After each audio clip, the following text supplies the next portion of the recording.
He gives it instead to Trey. Pick and roll to Favors. Rotates. Kanter for three. Ennis got it. 3-ball for Ennis Kanter. And he holds 3 fingers in the air as he goes back the other way. This is Gordon Hayward. We are ready to tip it off. Are you? Let's do this. Luke. Sample size of 1 in the books. We'll talk about it, break it down for you, look at it, figure out what's relevant, plus the NBA 5. It's all coming up on today's edition of Tip Off. Pow. How is everybody today? Thank you very much for tuning in. I'm David Locke, radio voice of the Utah Jazz, Jazz NBA Insider. We have a sample size of 1, and it's fabulous. If that was your first date, you'd want a second one. I promise you that. 20-point win over the Portland Trail Blazers, plus 14 or 16, depending how you do the math on the Blazers starters. It's all good on night 1 of the Quinn Snyder new era of Utah Jazz basketball. Let's see, what's the plan? We'll do NBA 5, then we'll dig into that. We'll look at some shot charts. We'll do some interesting things along the way today. 2 guys on the 12, supposed to be recorded here in about an hour, so hopefully we can get that done with all the craziness that is the Pac-12 coming your direction as well. Thank you to everybody. The J.P. Gibson story obviously went crazy yesterday. ESPN, Good Morning America today, Today's Show yesterday, Brian Williams, NBC Nightly News. What a neat deal for their family. And it doesn't happen without the fan base that kind of then got behind it. So thank you guys all very much. I don't think we need to do much more chit-chatting. Remember, Jazz ticket packages are available at utahjazz.com, the pick 'em pack. We can pick your 7 games as my personal favorite, so feel free to do that. And remember, the interaction line is there at 801-237-38, 801-237-38. We kind of ran a little bit of a short end. We did some of the stuff on the broadcast last night. Debuted new features, the 5s and favorites, non-favorites. Word association will debut out of Portland. And then we also did the new pregame show, which I'm hosting with Spence, who's so good with that stuff, and Britton, I thought it was really good. So hopefully you guys liked all that. Why don't we do the thing we call the NBA 5. Let's start with the rookies. The great class making its debut.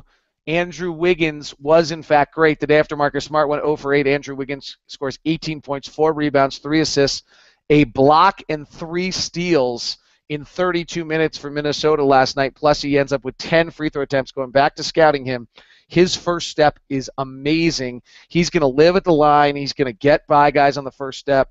The NBA game is going to be very good for him. Aaron Gordon, probably the line most people anticipated. 6 points, 8 rebounds, an assist, and a block. 2 of 6 from the field, but 2 of 6 from the line. Remember, that was a major issue.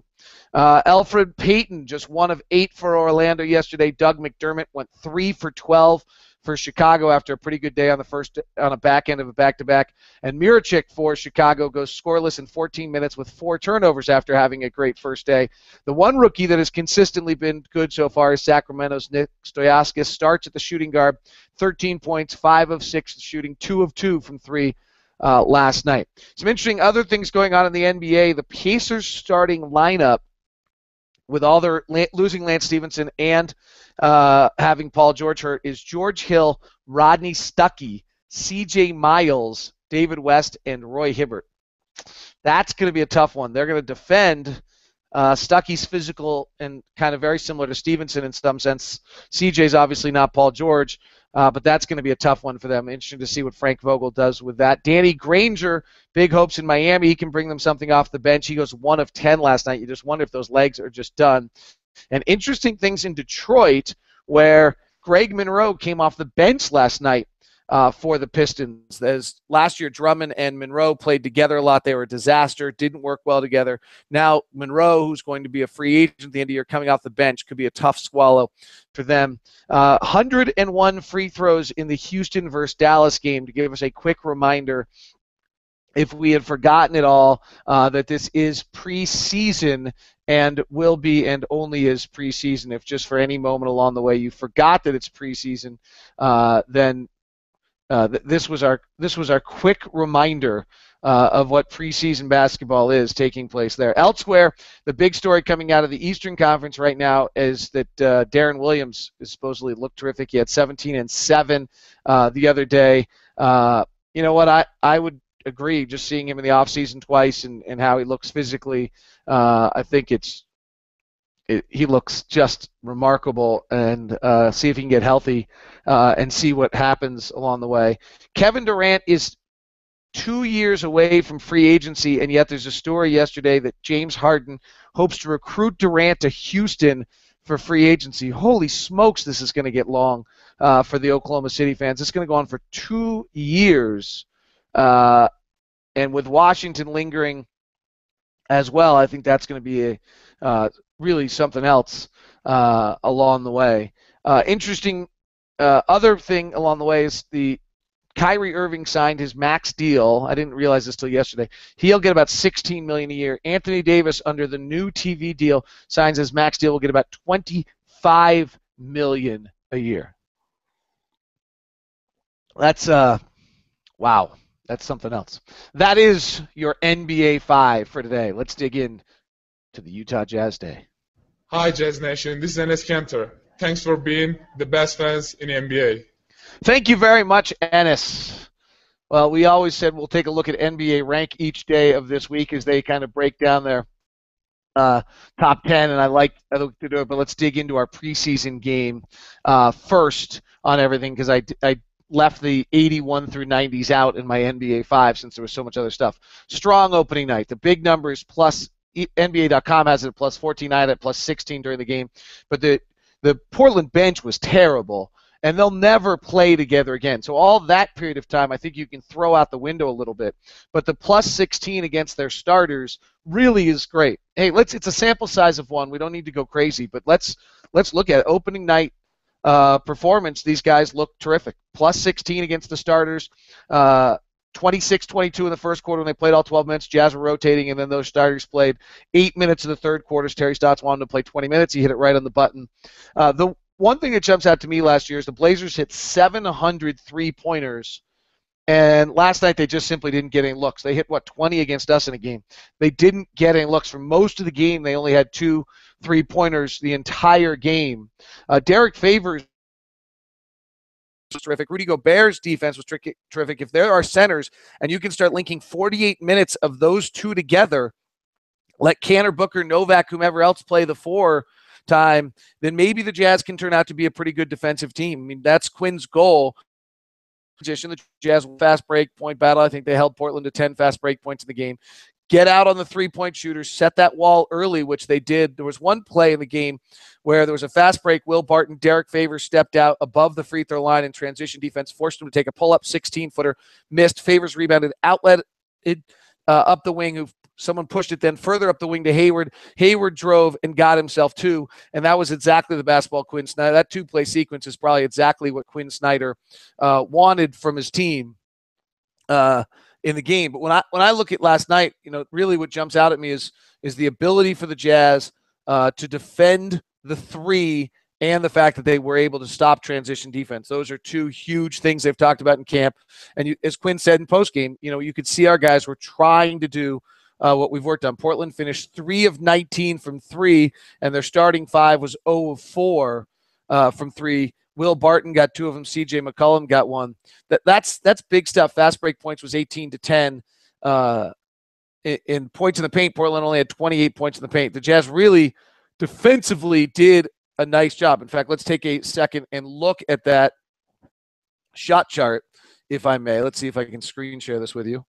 For those of you that are on YouTube, for those of you that are on the regular video, I will try to make sure that this looks reasonable. So here's the overall shot chart for the game, and what jumps out is in the kind of dotted line in area, which comes out to be about 8 to 9, 10 feet.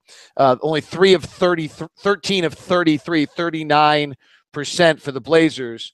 In that. And then obviously the 3-point line, they didn't get much going. They didn't shoot well overall. If we change this a little bit and just go to at the rim for the night, they're 9 of 24 in the restricted area, 38%. That's really hopeful. I mean, I thought Favors had a fabulous day defensively. Also, I think he cleared 12 rebounds. But Gobert, height as well. So suddenly, if you can go put those two together, you've got 24 minutes or 48 minutes of defense.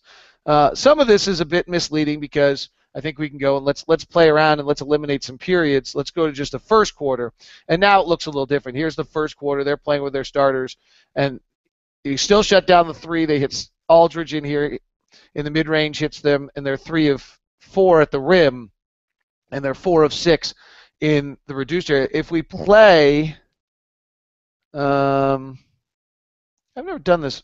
If we add I'm going to try something in a second, but I've never done. Here, let's take the first and third quarters, which is a majority of their starters, and now this is where the defense kind of again. But look, 0 for 6 for 3 in the first and third quarters from the Jazz defensively.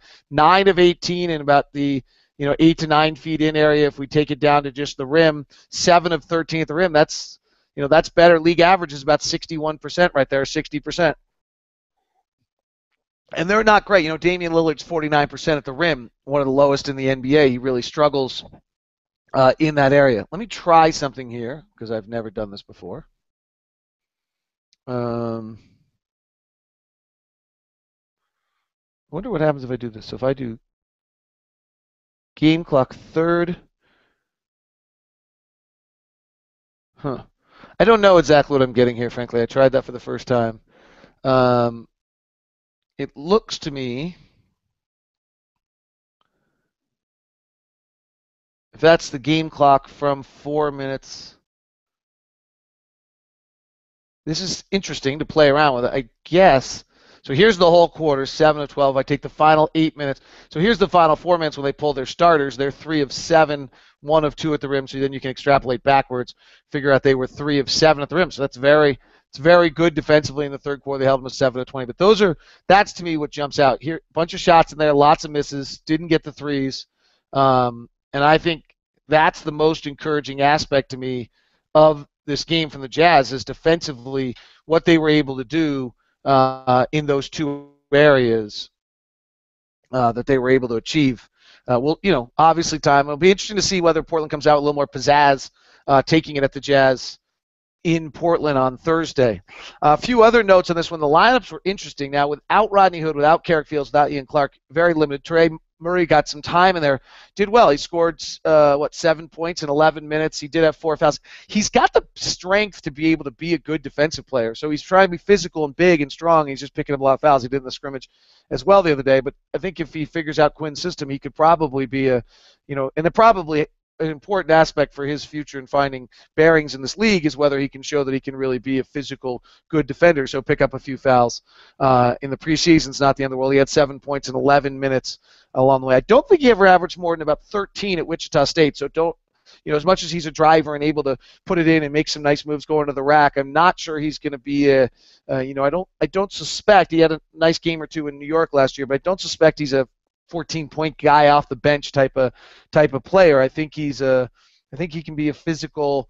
Again, I think if he can get his bearings, he becomes a physical, good defense player, and then shows that strength offensively as well. But that was good for him because that's an opportunity. I said, I tweeted out, Dante Jones and Torrey Murray are going to get a chance with Felix, Clark, and Hood out. I think they'll both get another chance on Thursday as well. Alec has a chance to be great in this offense. I mean, he's really got every opportunity in the world to be great. He had 5 turnovers last night. He's going to have to figure out how to play in this system to be great. But there's no question he's got every opportunity for himself to be great in this system. And he's got, but I thought as the game, I'd have to talk to the coaches to know more. But I thought as the game went on, he reverted back, and this is not uncommon. This is not necessarily a criticism.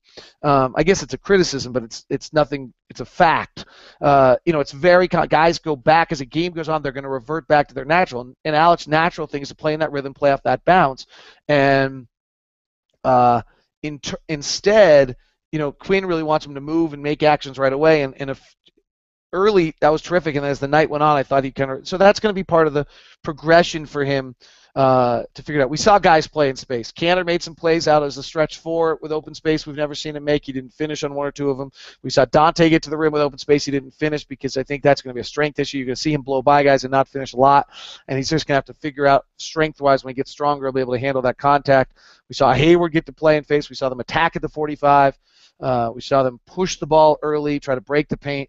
They did really all of the things that I think that Quinn was hoping that they would do in this game. Interesting lineups, somewhat because of the limited guys, but Hayward played the 4. We saw Trey and Dante together. We saw Alec, Trey, and Dante together. So lots of different aspects on things and lots of different approaches from Quinn in the first night. I think it was a good sample size and it was pretty. They played very, very well in a preseason game. It's obviously different once you hit the league at a higher number. Right, let me get to the questions before we do. 81 through 90. Victor Oladipo came in at 81. Paul Pierce still hanging on at 82. He was 48 a year ago. They certainly think he slipped. Wesley, nice to see him last night, 83. Ariza Vukovic, Jamal Crawford at 86. Danny Green, 87. Antetokounmpo at 88 already. He averaged 7 points, 4 rebounds last night. They have him up at 88. That from 376, maybe the biggest jump. But there is a vibe about him, isn't there, of what he might be able to do. J.J. Redick, 30 years old, hitting at 89. And then our guy Derek Favors came in at 90 this year, which is, I was surprised how far down he is on this rank. Last year he was 68. I'll be curious to watch for the next period of time who the bigs are that were ranked higher than him.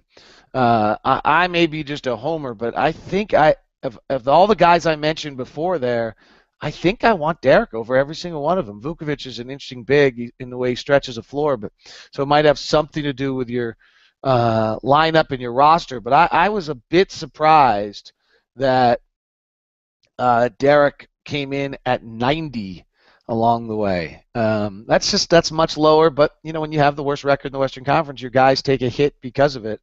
Derek was good last night. He was really good. 11 rebounds, 10 points, 2 block shots, an assist. I thought he missed some free throws early, but and didn't get a lot of offensive opportunities. That's going to be curious to see. Shot selection last night, 10 for Cantor, 10 for Hayward, 10 for Alec, 10 for Trey, and 5 for Derek in their time. They weren't all on the floor together. You add the free throw attempts, and Derek suddenly moves up to 8 possessions used. And that changes a little bit. There was just a lot of, Quinn played around, used a lot of different lineups, did a lot of fun stuff last night. Certainly was interesting to see. Let's get to your questions on opening night of the Utah Jazz. Good audience today. Appreciate it very much. Nathan Harker.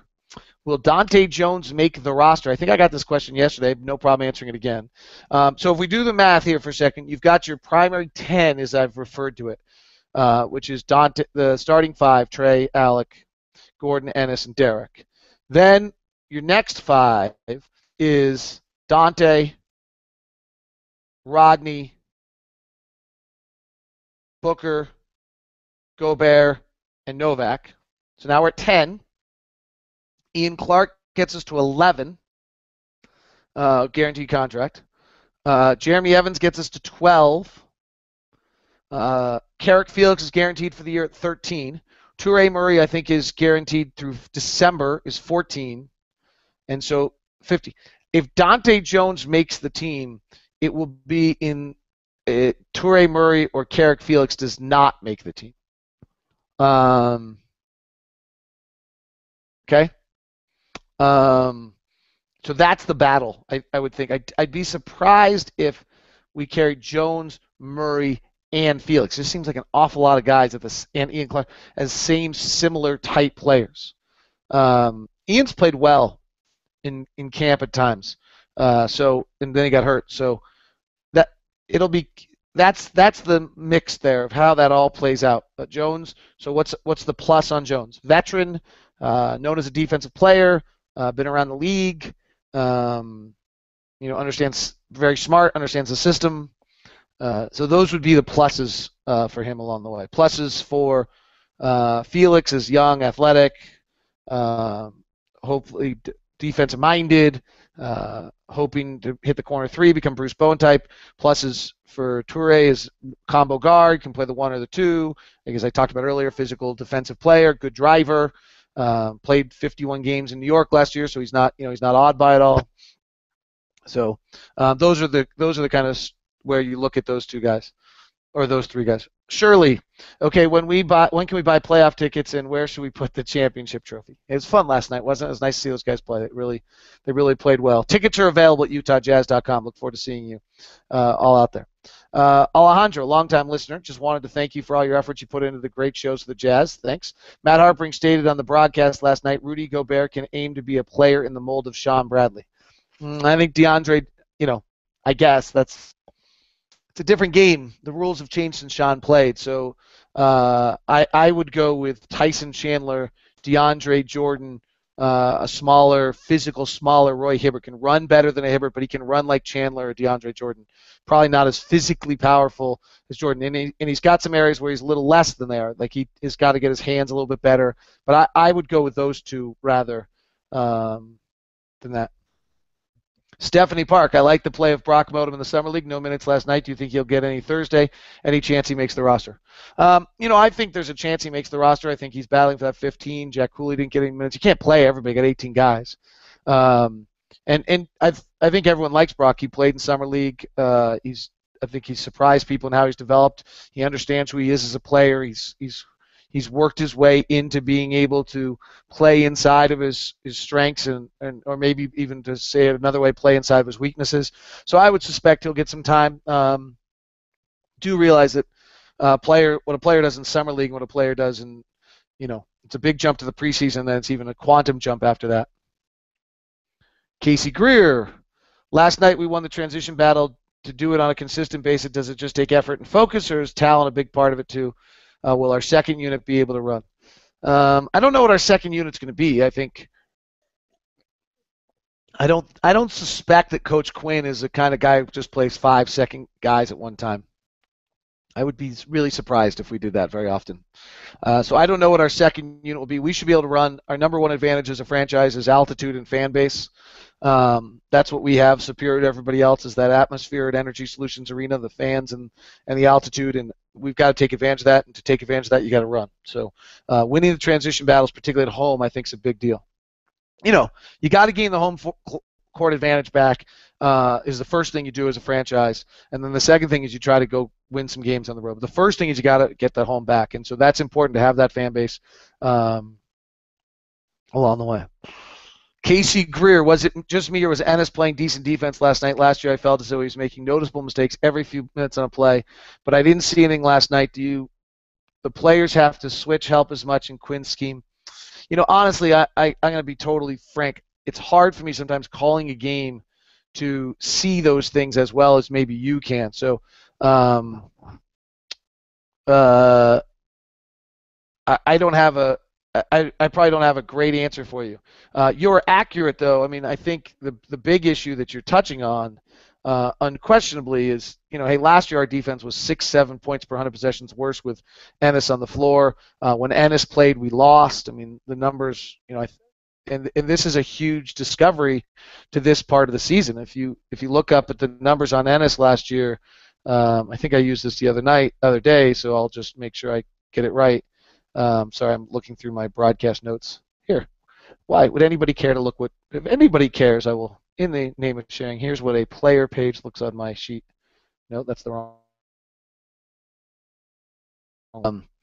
So this is one of my player pages looks like. If you look at Ennis, 30 plus minutes last year, we were 3 and 28. 25 plus minutes, we were 7 and 40. Defensive rating was 112 with him on the floor, 106 with him off the floor. We were 13 points per 100 possessions with minus 13 points per 100 possessions with him on the floor last year. These numbers right here are the issue of whether he can figure out how to play. Last night I thought he looked better. I think there's a big difference for the Jazz is if you can play 48 minutes of Favors and Gobert as your centers. So Ennis plays a stretch four and doesn't have that same defensive responsibility. David, should I bet the farm or bet the ranch? Jazz plus 25.5. Actually, I think Bovada came out at 24 yesterday. I can't gamble on the NBA, so I probably can't even comment on it. I would just say I experienced last year. I can't imagine our win total is going to be the same as it was last year. Cameron Christensen, besides the Jazz, who are the few other teams you would watch on League Pass? Anyone? Indiana's pretty boring. Okay, I wouldn't do that. But, if you run the West, I'm going to watch Minnesota regularly. Golden State, obviously, with their guys is amazing to watch. The Clippers are incredible to watch. Durant, LeBron, the greats of this league, I'll watch every single night. I think Washington with Wall and Beal are going to be very interesting to watch. Just look at the opening month of home games. Houston with Harden and Howard, I watch. Phoenix, Jeff's system is terrific. Cleveland, LeBron. Dallas, Dirk. Oklahoma City. New Orleans with Anthony Davis. Chicago, probably a little less interesting, but with Derrick Rose, you never know. The Clippers. And so that's just the opening 8 home games we have. I think all of those are League Pass teams. Denver. I think Denver is going to be better than people realize. I think the coaching change last year was hard on them. The Gallinari comes back and plays it all. The addition of Aflalo. I don't know. Orlando, I probably wouldn't watch a lot. San Antonio, I'll watch all the time. Miami, we're tired of Wade and Bosch, but I think it'll be interesting to see how Spoelstra puts them together. Philadelphia on the 27th. Bring the family so you can get a win in Minnesota and watch all the time. That's just the opening month. I just think there's just great basketball to watch all the time. From Doug. Gordon's shot looked different yesterday. He shot at higher arc. Did he slightly change his shooting? He worked very, very hard in the offseason. If he shoots the way he did on those 2 threes last night this year, we're in good shape. That was a big deal. He was 4 of 10 yesterday shooting overall, so that's not the greatest thing you've ever seen. But I agree. I thought he looked good. 7 defensive rebounds out of a wing is a very important number for him. Nobody had very many assists last night, but he hit the 2 angle left threes. He missed the left corner 3, and that is a huge bugaboo for him. Gordon is for whatever weird reason, left corner 3 is usually very good for a right-hander. He was 6 of 36 last year from the left corner 3 and 15 of 61 overall in the last 2 years. So that's just a weird spot for him. That's where he missed a 3. The starters outplayed the Blazers. Starters, it sounded like, could not watch. It sounds like a top 4 team in the West now. Championship contender, sarcasm. But, yeah, no, absolutely. It's preseason. You're not going to go too far with it. But it's a lot better than getting outscored by 16 points with your starters. I think that's, you got to look at it. They played really well. Who are the 1 and 2 players on other teams that you expect to break out this year? Players who really like and expect to take off in 2014-15? Well, everyone's choice is Anthony Davis, and everyone's right. If Eric Bledsoe stays healthy, he could have a big jump in Phoenix. I think Andrew Wiggins, I think, is going to have a fabulous rookie year. That 2013 draft class was just bad. You look at the 2013 draft class and you say to yourself, who's going to jump from that class? I'm not sure there's anyone there. Does Bradley Beal count taking another step? It seems like he's he's in the same class as Lillard, but you got to remember he only played 1 year. He came in the league at 19 years old. This is a guy who shot 40% from 3 in his opening 2 years of the NBA. I think he's terrific. That draft fell off the map too. If you go back and look at that draft, but if you look at Beal, 3rd-year player, 21 years old, he went to 17 points a game last year. He played 35 minutes. I feel like he's going to play 35 and just up everything a little bit. I just think that 3-point shooting could get to 42%. The overall shooting could get to 44%. The effective field goal percentage goes, suddenly gets to be fabulous. His effective field goal percentage was 48% last year. I like Bradley Beal an awful lot. By the way, is anyone taking a look at this draft? Listen to this. This is pretty interesting. Anthony Davis, Michael Kidd-Gilchrist, Bradley Beal, Deion Waiters, we'll see. Thomas Robinson has turned out he's on his 3rd team. Damian Lillard, great. Harrison Barnes, we're waiting to see. Terrence Ross in Toronto's okay. Andre Drummond, Wasey. And then, after 9 picks of that draft, Austin River, Myers Leonard, Jeremy Lamb, Kendall Marshall, John Henson. Still high hopes for him in Milwaukee. Harkless, Royce White, Tyler Zeller, Terrence Jones. Maybe in Houston he's all right. Andrew Nicholson, Evan Fortier, Jared Solinger, Fab Mello, John. I mean, it just off the table in that draft after the 9th pick. That's not uncommon. I mean, the 11th pick and on is a 50% chance that you're going to get an NBA player. So that's not crazy that that's happened, but you look back at that one, that really falls off. I mean, a little bit the Alec Burks draft is turned out to, and Enes Kanter draft, which everyone thought was a not very good draft with Kyrie Irving, has turned out to be crazy deep.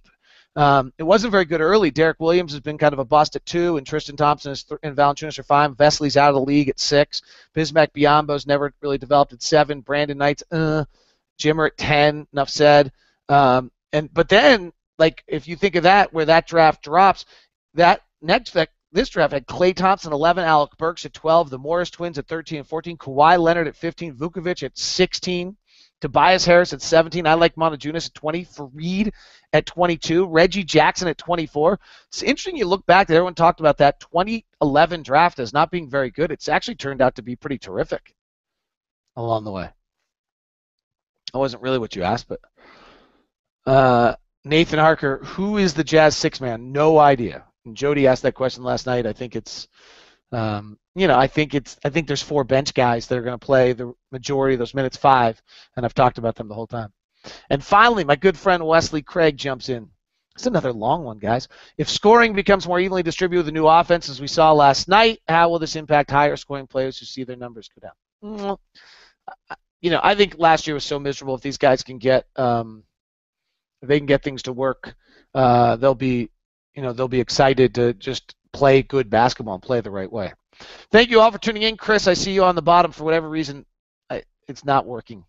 I don't have any idea what's happened. It worked on the first day, and now when I use the lower third, everyone's wondering, what the heck are you talking about?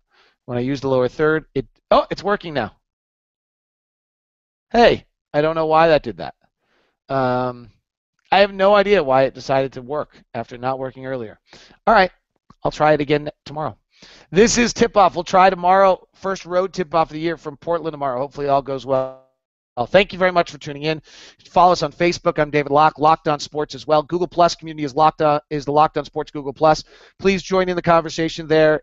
Great place to be. Plus, you can link articles about the Jazz and other things in the NBA. Great way to have a conversation. Really like that format over at the Google Plus Locked On Sports page. Thanks very much. You can follow me on Twitter at Locked On Sports as well. And Jazz tickets are available. Talk to you tomorrow from Portland.